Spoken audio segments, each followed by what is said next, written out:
I want to say a few words about sv.Siluan. Many of you have read Father Safron's book on him, and I want to remind you of a few passages.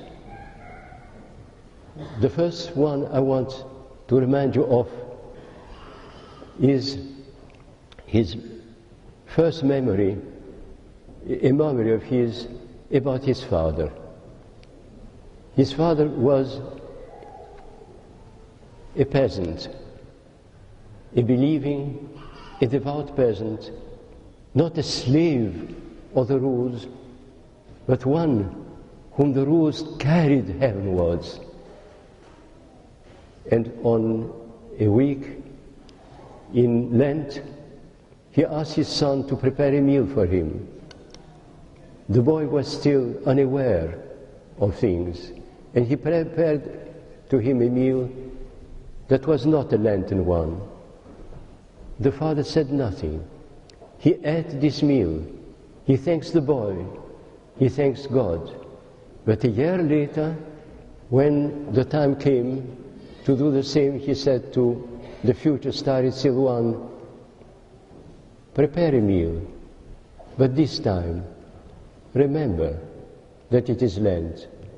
Last time, you gave me a meal that was not Lenten, and I ate it, not to hurt you, but I ate it as though it was corrupted food, carrion.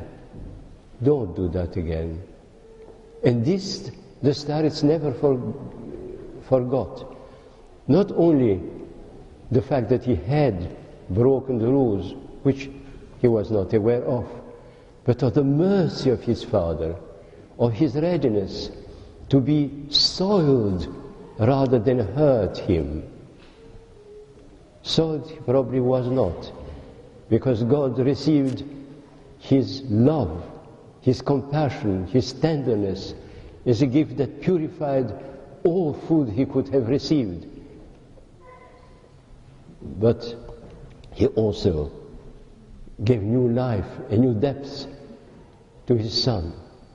The second thing I want to quote, I can't remember whether it is from Father Safron's book or from one of the letters which the starets wrote to us in France many years ago before he died. He spoke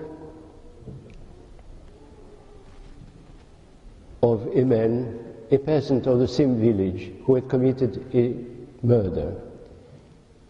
He went to prison for it. But when he came out, he took part in the rejoicing of the village, any feast that was organized.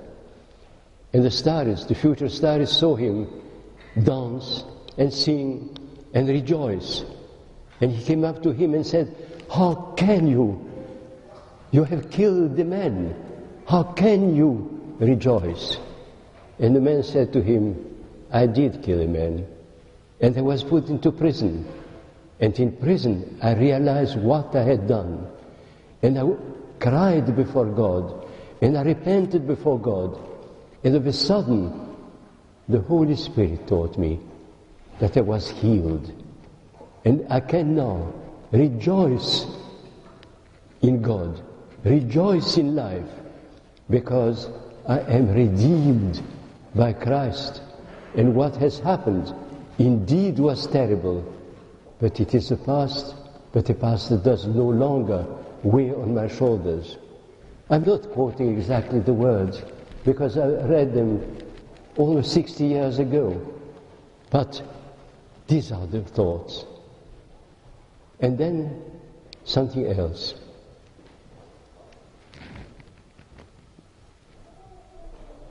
For a long time, when he became a monk, he longed to meet the Lord face to face, to experience the presence and the action of the Holy Spirit. And he prayed and prayed and prayed and cried. For 14 years he fought against the absence of God. And on the 14th year he came to a point when he could not endure it anymore. and he turned to God and said, "You are merciless. No prayer can make you respond." And at that moment, when a last hope in his own prayer and strength, in his own longing for God, broke down, and there was nothing left but God. And him, he suddenly saw Christ standing before him. And what he saw was such compassion, such love, such mercy in his eyes and face that he never in his life could forget it. And he sang the love of God throughout his life, writing in his diaries, one after the other, what he had experienced of love divine for him and for others. He could not write with a pen because he was not educated enough. He wrote with a pencil, but he wrote words that came from God. And among them, there is a passage. Did I read it in Father Sophronius' book or in a letter of old? I can't tell you, I can't remember. But he said something that shows how deeply he was merged in the presence of the Holy Spirit, how deeply, profoundly, integrally he was pervaded by his presence. He said that even all the scriptures disappeared, all the testimonies disappeared, the Holy Spirit could still teach us all things. And indeed, we can see that it is not quotations he gives us in his writings, it is words of truth, words of life that the Holy Spirit himself had inspired to him. He had reached a point where he could live in God with the love of men, loving everyone, caring for everyone, but not dependent on it. And when he came to die, he was lying in the infirmary of his monastery on Mount Athos, and everyone tried to be around him for him not to be left alone, facing death, and not to die in loneliness.